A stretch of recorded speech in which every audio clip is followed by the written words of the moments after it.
child's foot has active growth plates in it, and these open at different times throughout their skeletal development. And what that does is it means that when the growth plates are open, they are susceptible to inflammation, irritation and problem and pain from these growth plates.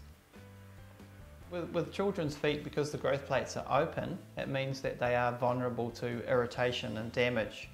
And what we see most commonly is an irritation of the growth plate of the heel, and that's called severs.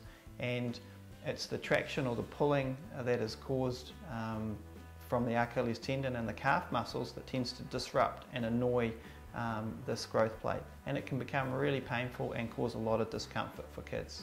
The causes of severs are mainly based around the fact that the growth plate is active, the kid is growing or the young person is growing, and they are usually undertaking either a rapid increase or a high level of exercise during this growth phase. It can be also caused by inappropriate footwear, by trauma as far as jumping down and hitting the heel, and it can also be caused by a prolonged volume of activity. Look, I think it's really important to take the foot pain seriously. It's going to be a deterrent to them wanting to maintain their physical activities. So you want to get a diagnosis early on from a podiatrist at Waikato Podiatry Clinic. You want to get a well-structured treatment plan, get that put in place, and then they can continue to do what they enjoy doing.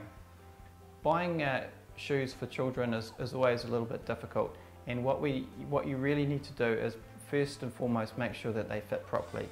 A shoe that's not fitting properly will rub, it will be uncomfortable, and if it's used for a prolonged period of time can actually alter the shape of the foot and cause prolonged issues.